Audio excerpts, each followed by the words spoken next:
From inside the warehouse at Oriole Park at Camden Yards, it is the MASN All Access Podcast. Paul Mancano and Brendan Mortensen here with you live to break down the breaking news that came across our Twitter feeds mere moments ago, and that is that Trey Mancini, veteran for the Orioles, has been traded to the Houston Astros in exchange for a package that, according to Rockabaco, includes multiple pitchers. We are going to, on this podcast, take your comments live on YouTube and on Facebook, and we're going to react to the news as we dissect and embrace the news of Trey Mancini heading to the Houston Astros. Yeah, we apologize if we are a little bit out of breath. Paul and I were in the studio just getting some normal work done today and probably left, about 10 minutes before the news broke that Trey Mancini was traded. So we get home, turn right back around, get in the car, come back, and have been rushing to get to this news ever since. Obviously,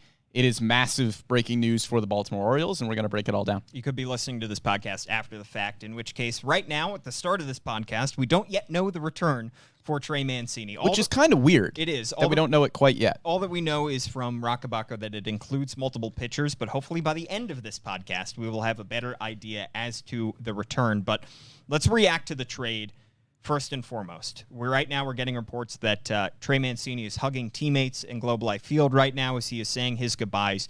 This was expected in a lot of ways, Brendan, because we talked about it on our last podcast. The stars were kind of aligning for Trey Mancini's exit. He plays first base. He's 30 years old. He's on the final year of a deal where he has a mutual option for 2023 that is unlikely to get picked up by both sides.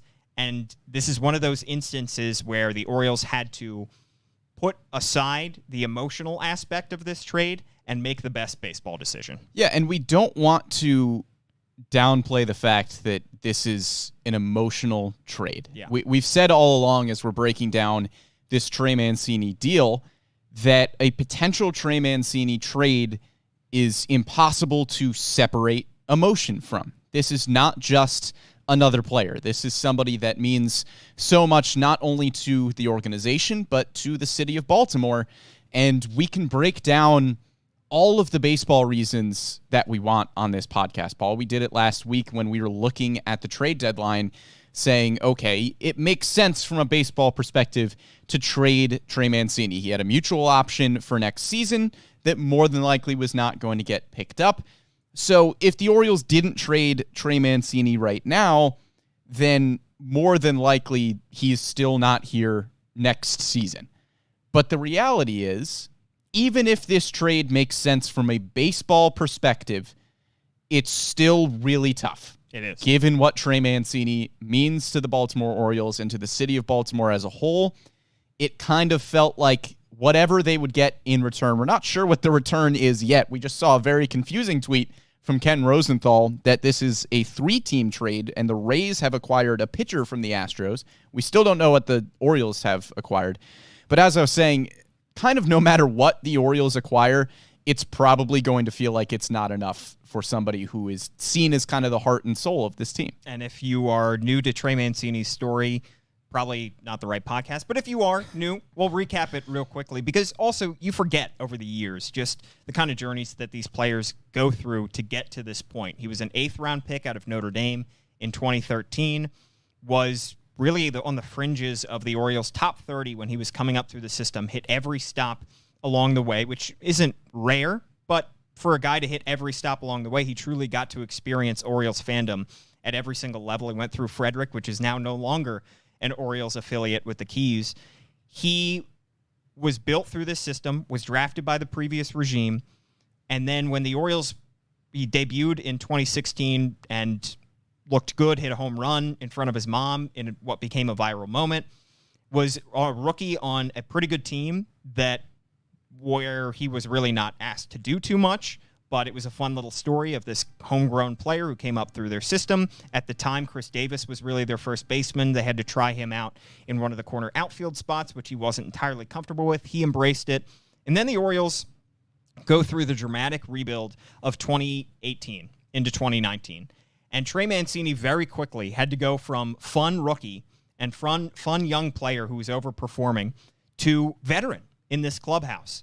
and he embraced the role pretty much immediately. And he was a key piece on some teams that, frankly, did not win a whole lot of games. He was a piece of the 2019 team. Maybe the best player, was not an all-star that year, as John Means got the all-star nod, but he ended up having a terrific second half. And he ingratiated himself in the community really starting in 2018, when his relationship with Mo Gabba, the superfan, became more public. He spent the all-star break in 2019, I should say, with Mo, and became a fan favorite pretty much immediately. One of the more well-known players on a team that was really in transition in 2019. 2020, we all know, he undergoes surgery for stage 3 colon cancer right as the baseball world is shutting down. He wakes up out of surgery to the news that baseball was put on hold for 2 weeks, misses the entirety of the 60-game 2020 season as he undergoes chemotherapy treatments. Also starts dating former MASN All Access co-host and now current fiancée of Trey Mancini, Sarah Perlman. They are getting married in the offseason, and he's been widely loved and known in this community because of what he gives back to the community. Fights his way back to get onto the field in 2021, plays 130-some games, and ends up having a pretty solid year for somebody who just went through chemotherapy and stage 3 colon cancer, and this year was off to a terrific start. It is a incredibly incredible journey, really, for Trey Mancini to go through the kind of highs and lows that he has over the last several years, and somebody who made a name for himself, who maybe is not the most talented Oriole of the past decade or two, but was a good player on the field, and it's a cliche, but he was a standout in the community as well. Yeah, absolutely. And to your point, not that anybody forgets Trey Mancini's story, but he's almost made you forget this year with just how well he has played. It's remarkable that somebody who has gone through the things that Trey Mancini has gone through has come back over the last few seasons and has played the level of baseball that we have seen from Trey Mancini. As we continue to get some of the details here, as Ken Rosenthal is reporting some of the details of this trade, the Orioles are believed to get multiple pitchers back. The first pitcher that has been reported so far is Seth Johnson. He is a 23-year-old pitcher at high A. He has been fantastic so far in his first 2 minor league seasons. He was a college pitcher out of Princeton. In his first season in 2021 at low single A, he had a 2.88 ERA in 23 games. And then at age 23, he had an ERA of 3 at high single A. He went to Campbell University. Yes. Was at the Princeton Campbell affiliate. Was at the Princeton affiliate. I thought he went to Princeton for college. He went to Campbell for college. The 2019 Princeton Rays, which is a member of the Appalachian League. Yes. Was a former first-round pick. Yep, 40th overall by the Tampa Bay Rays. The thing with Johnson, he is about to undergo Tommy John surgery, according to Ken Rosenthal. So the Orioles not getting a project here in Johnson, but somebody that we will have to wait at least a little bit to see on the mound at an affiliate. Like I said, Rosenthal also reporting that the Orioles will be getting another player back in addition to Johnson as well. Chase McDermott. And we've just learned that. We've just learned that as well. Jeff Passan reporting this. He is 23, turns 24 in 3 weeks. He is a starter. He's a righty. He's a former 4th-round pick out of Ball State University.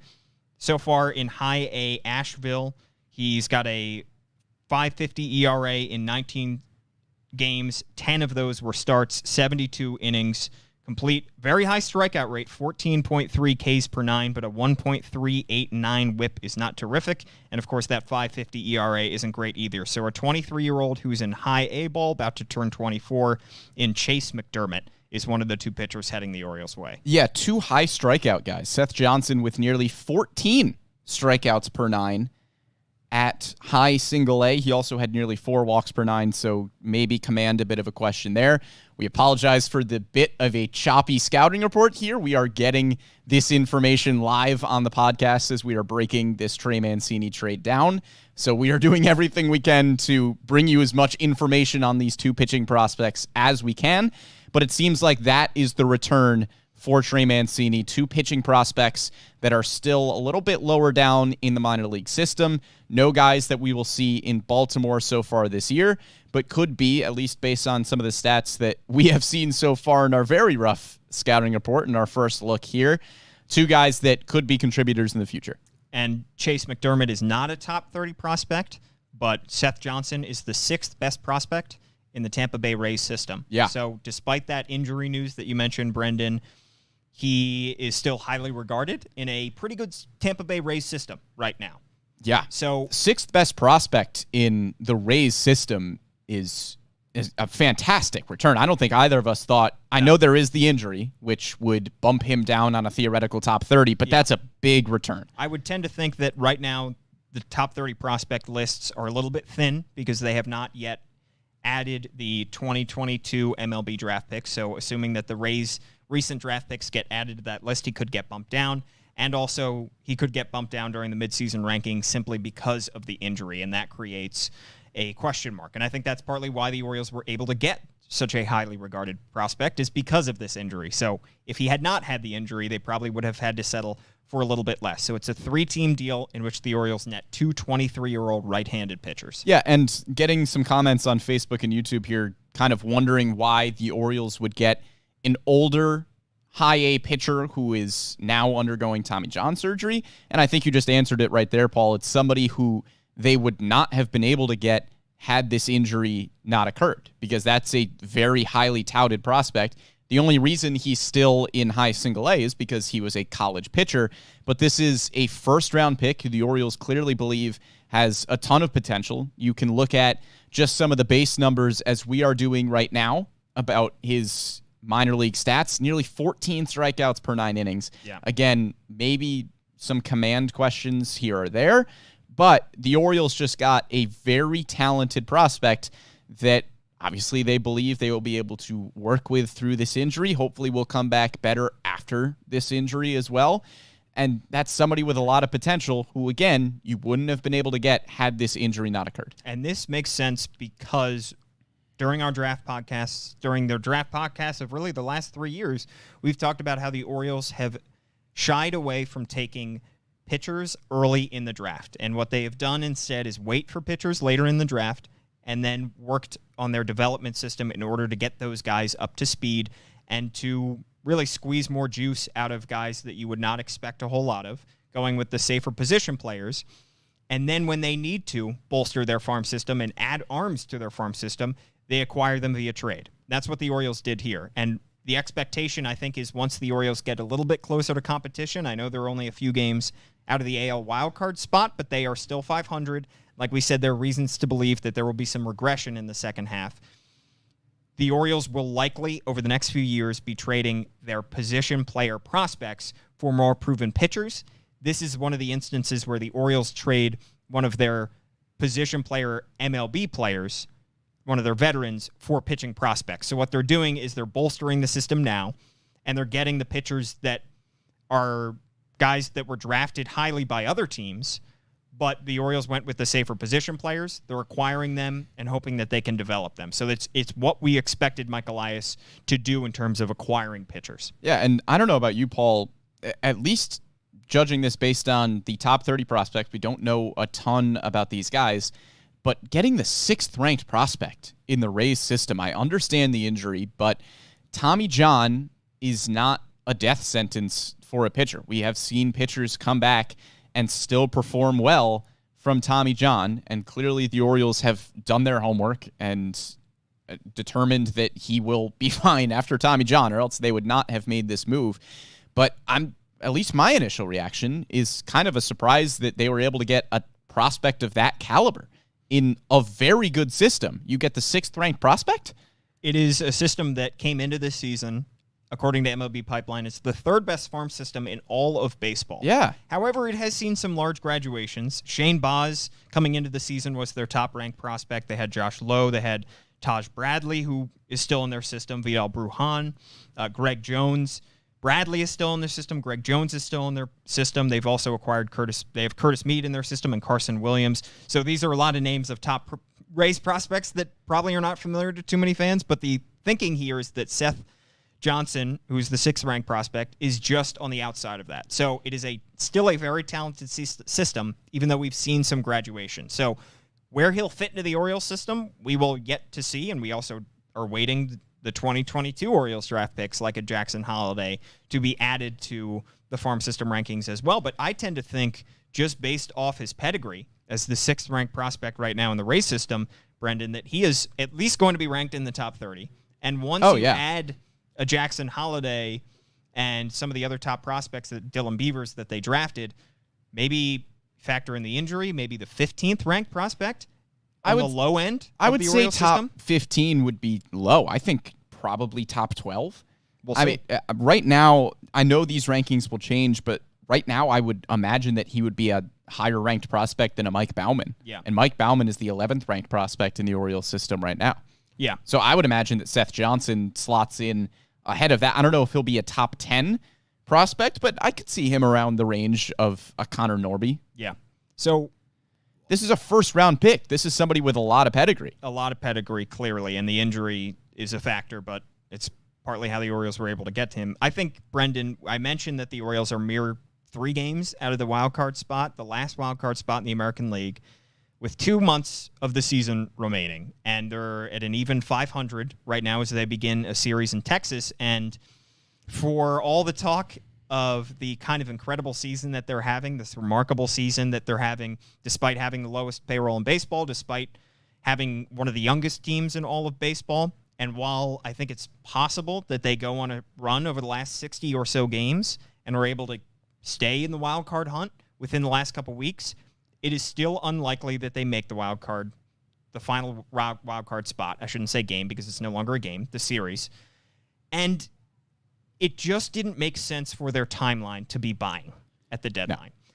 And Trey Mancini is on this expiring contract. He's 30 years old, and they have a first baseman of the future in Ryan Mountcastle. It didn't make sense for what they have in-house right now and where they hope to go in 2023 and 2024 and beyond, that the Orioles would be buying, or simply that they would be holding on to their current pieces in the hopes of making a September run for a wild card spot. They have to keep the long-term future of the Orioles in mind here. That's what Mike Elias was hired to do, and that's what he did with this move. The Orioles are not built for this season. No. The Orioles are overperforming, and we're getting a lot of comments on Facebook and YouTube. Thank you for following along, asking about this season and being disappointed in the fact that this sets the Orioles back for the remaining months of the 2022 season, which I understand. I understand that this has been a really fun and exciting season, that the Orioles have surprised a lot of people. They're winning a lot of games, way more games than people expected. Nobody thought that this team would be sniffing 500 when August rolled along. But that's the thing. This team wasn't really supposed to be here, and you can't change your entire philosophy based on how surprising the current Orioles are. I understand that maybe you can modify it a little bit, and I think that's why we're seeing some players maybe stay on the team at this deadline that might not have stayed had they not overperformed. I mean, guys like Cedric Mullins and Austin Hayes over the last few seasons here have kind of locked themselves into this team for the foreseeable future. So while guys like Trey Mancini are still on the move, the Orioles, at least to our knowledge, Paul, have not been shopping Cedric Mullins or Austin Hayes, which is not something that you would have said a few years ago, because they were quality major league players, and the philosophy at that point was to just kind of trade whatever major league talent you had to build for the future. But the future is still not this year. Yeah. The Orioles might be contending for a playoff spot next season. I think that's the hope, that you get a Grayson Rodriguez, a DL Hall, some of these top prospects in the organization start to come up. Maybe you sign a bigger name free agent. Who knows what the offseason plan will look like. But I think next season, especially given how this year has gone, next season you're hoping to compete for a playoff spot. And this year is a pleasant surprise. And you can't plan based on what the pleasantly surprising first half has been. And to reiterate a point that I made on the last podcast, if you were to rank all of the Orioles' free agency needs going into the 2022-2023 offseason, a starting first baseman would be at the very bottom of the list, perhaps the lowest of all the positions because you have Ryan Mountcastle, who's your first baseman of the future. You have Tyler Nevin, who can play first base. You have internal options. We have Adley Rutschman, who can play first base. In theory, hasn't done it yet at the big league level because of the logjam there. But the Orioles were not going to go out and sign a first baseman who could start this winter because they have Mountcastle. Now, perhaps they'll add depth at that spot, but Trey Mancini is going to get starting money, and he's going to get, odds are, a starting job from a team at first base somewhere this offseason. So that is getting the Orioles getting something for him now before he walks in free agency, I think was huge. Also, I want to correct myself because I did say that Chase McDermott was not ranked in the Tampa Bay top 30, according to MLB Pipeline. That's because he's not in Tampa Bay's system, Brendan. That's because he's in Houston's system. Yes. It's a 3-team deal that involves the Rays and the Astros. So I was incorrect when I said that he was not ranked. He's the 12th ranked prospect in the Houston Astros system. McDermott, the 23-year-old righty, as mentioned, in pitching in high A, right now, according to MLB Pipeline, has 55 grades on 3 pitches, fastball, curveball, and slider, 45 grade changeup, and 45 for control. So that's what's bringing down, like you said, that's why we saw the high walk numbers, high strikeout numbers as well, because he's got pretty good stuff. But you're looking at 2 farm systems. Now, the Astros, their depth has been winnowed, I should say, because of trades that they've made, win-now moves, but still a pretty well-regarded farm system in baseball. They are currently more on the bottom. All right, I'll go ahead and correct myself. They're the 29th ranked farm system in all of baseball. Yeah, so not great. But they also have a whole lot of major league talent, and they have got some win-now moves. So he is still a top 30 prospect in a farm system. So you add somebody who is the 6th ranked prospect in a very good farm system, 12th ranked prospect in a not-so-great farm system, it adds up to a pretty good return for Mancini. And for those asking about what the future Orioles lineup might look like without Trey Mancini, we're getting a bit of an idea in Texas today. Terrin Vavra starting in left field has some outfield versatility there. Yep. And if you scroll down a little bit to the extras where you'll find the Orioles bench, there's a Diaz on that bench, Paul. My eyes just widened. Yeah. If we were on your camera, we would have seen Paul Mancano's eyes wide. There is a Diaz on the bench. As and in a Yuzniel? That is the assumption. There's not a Y in front of it, but I would assume that Diaz on the bench is none other than Yuzniel Diaz, the former number 1 overall prospect in the Orioles farm system, who might be making his debut. We are reacting to all of this stuff as we are seeing it, and you're getting some raw emotions. At times, you're getting some incorrect information, unfortunately. And it's what you come to the podcast for. Is really maybe we'll go back, Brendan, and we'll edit some of this out for the listeners tomorrow. Or maybe journalistic integrity, we'll keep it all in. But I am appreciative of the fact that if you're following along with us, we do appreciate it. You are learning this news as we are learning this news. So as I'm casually scrolling through Twitter, looking at the Orioles lineup, being surprised at Terrin Vavra playing left field, much to my surprise, Yuzniel Diaz is on the bench. Well, Terrin Vavra, I know, had played center, and I remember when the Orioles first traded for him, he was a trade deadline acquisition, remember, several years ago. He got some work in center field because of his speed and because of his quickness and defensive chops there. Came from a baseball family. He's very technically sound from what I understand defensively at second base. They wanted to try his speed out in center. Trying him out in a corner outfield is certainly an interesting change. I don't know how much he's played a corner outfield per se in the minors, but that also could be due to the fact that the Orioles have had some excellent corner outfield prospects, i.e. a Robert Newstrom, i.e. a Kyle Stowers, that they probably simply did not have too much room for him over in those spots. Yeah, to my knowledge, Terrin Vavra has not played a corner. Nope, I'm wrong. He has played 3 games in left field at Norfolk this year. Has not played there a lot. He's played 17 games in center. So he does have some outfield experience. We thought he was going to be more of a second base center field hybrid. But to that point, we have seen the Orioles push center fielders to a corner outfield when necessary, like Austin Hayes. So the presumption is that if you can play a quality defensive center field, you can probably play a quality defensive corner outfield, which is the plan for Terrin Vavra. But, Paul, you and I had talked a lot about a potential Trey Mancini trade and the fact that Kyle Stowers would probably be brought up almost immediately.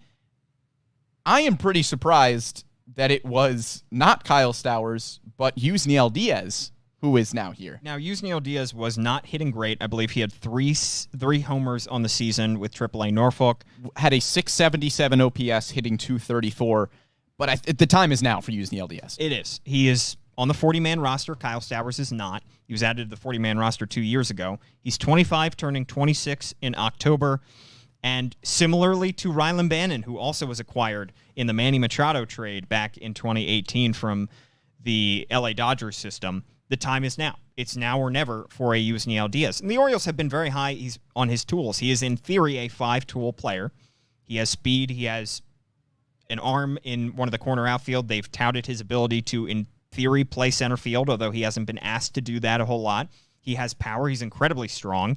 And he can hit for average. We just have not seen him do that in quite a while. And it's not do that in the Orioles system. And frankly, we haven't seen him do a whole lot because of the injuries that he has incurred. But Brendan, this also brings us to kind of where the Orioles go from here. Because now they have more space at first base. They have a different lineup that Brandon Hyde can tinker with.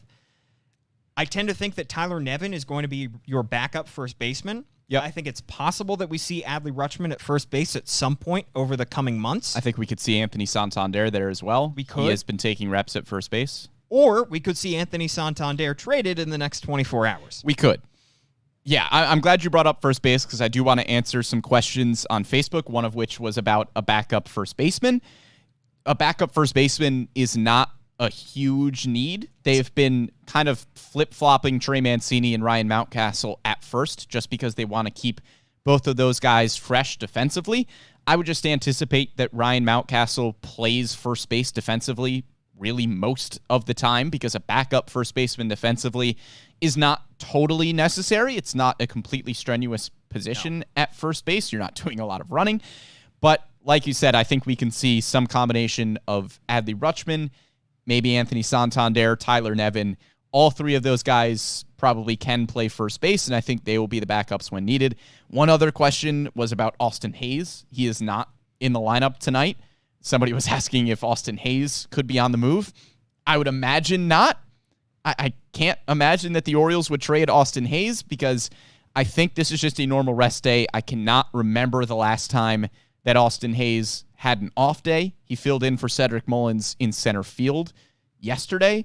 So I think this is just a scheduled rest day for Austin Hayes. You're also trying to get Terrin Vavra in the lineup, and they stick him in left field as well. Yeah, I would not panic about Austin Hayes. I would assume that this is just a normal rest day. And it is 5:30 right now on the East Coast, and assuming a lot of things will get cleared up in Brandon Hyde's pregame media availability when he talks with the media in a couple hours because Orioles play just after 8 o'clock Eastern time. So probably a lot of these questions will be answered if you're listening back to this after the fact. So, Brendan, to kind of put a bow on things for the meantime, I just want to kind of recap essentially what the Orioles are losing in Trey Mancini and what they're getting back. And I think the loss of somebody who has been incredibly impactful in the Baltimore community, who has been a face of the franchise, who has been a model citizen, who has loved Baltimore, and Baltimore has loved him back,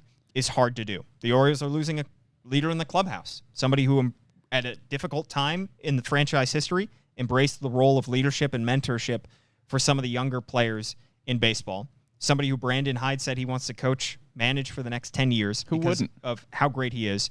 And somebody from our perspective, from a media perspective, was nothing but graceful, was nothing but gracious, talking to media members, doing interviews, talking after tough losses, talking during personal struggles. And I give him all the credit in the world. I wish him the best in Houston. And I know that he's going to be as well-loved, perhaps doesn't have as much history with their fan base, but he's going to be as well-liked by teammates, by fans in Houston as he was in Baltimore, and I wish him the best going forward. Yeah, kind of an overused expression to say that somebody was a good baseball player and a better person. Yeah. I tried to avoid that earlier. Very seldom is it applicable, like it's applicable with Trey Mancini. Just think about it statistically. He's one of the, 100, 300 best players, He maybe is. 200 best baseball players in the world. Does that mean he's one of the 200 best people in the world? He might be. He might be. I wouldn't put it past Trey Mancini. Honestly, who am I to doubt Trey Mancini's Right. just his personality, his warmth, his kindness. I give the guy all the compliments in the world when it comes to who he is off the field. But as you mentioned, Paul, just from a media perspective, an absolute joy to cover, a joy to talk to, was always the nicest guy, as respectful as could be. And I sincerely hear every single fan who doesn't really care about the return. I get it. Yeah. This is the heart and soul of the team. You could argue that he is kind of the heart and soul in terms of Baltimore athletes in general right now. And I hear every fan that is upset and saddened by the fact that Trey Mancini will not be on this team for the rest of the year. From a baseball perspective, I think the return is really better than I was even expecting in terms of getting the number 6 prospect in the Rays system, the number 12 prospect in the Astros system, with the Rays system being very, very good, the Astros system not so much. Those kind of balance out almost, it seems like. So you get 2 exciting pitching prospects in return for this deal. It's still hard. It is. You're still losing somebody who is a fantastic veteran presence, somebody who has been a huge part of this very surprising Orioles season of pushing this team towards a wild card race. But personally, Paul, I am just so glad and so happy for Trey Mancini for 2 reasons. One, that he was able to be a part of this really surprising season so far this year. I mean, the fact that he was with this organization throughout the entire rebuild, at times was a painful rebuild, and is kind of almost seeing the Orioles off into this new era of Baltimore baseball, of getting them through the struggles and seeing this light at the end of the tunnel. He was here to send them off, and he was the guy through it all. And I know how much it meant to Trey Mancini to be a part of this run this year, and we wish Trey the best. I hope he goes to win a World Series with Houston. He deserves it. He deserves a great playoff run, and the Astros are getting a fantastic baseball player, and they are getting so many other things along with it. Deserves to win, deserves to experience the joy of that, deserves a good contract in the offseason after That he does. Everything that he has gone through, and wish him the absolute best going forward. You think about who the faces of the franchise have been over the last 3 years, and it's Trey Mancini, it's John Means, and it's Cedric Mullins, and I would probably put Trey Mancini at the top of that list. Yeah. He has been consistently on the field. He's been nothing but excellent in the community. And he has always spoken for the team at times when the team has needed a representative. Yep. And I give him all the credit in the world going forward. And I will say as well, I think when you are looking at the next few seasons of Orioles baseball and hopefully seeing some success, if you are looking at young players who came up this year or developed this year and just grew as both players on and off the field, I think a lot of the success over the next few years has to be credited to Trey Mancini. I think that was well said. We will have continued coverage of the trade deadline because we still have a day left. We still have 24 hours left before the deadline itself. Who else could be on the move from the Baltimore Orioles? Who else could they acquire? Keep locked on to @MASN Orioles on all of your social media feeds. @Paul Mancano is my Twitter handle. @Brendan Morty is his. Orioles still have a game tonight as well. They play in Texas at 8 o'clock. Those Extra starts at 7:30. We will have complete coverage of that as well. So stay locked on to the MASN app, MASNsports.com. Thanks so much for commenting along. We really appreciate it. And we will have a trade deadline show tomorrow. So join us live for that as well, right around 5:45, right around 6 o'clock when the deadline occurs. Thanks so much to Tim Leonard for producing this podcast. We'll catch you next time.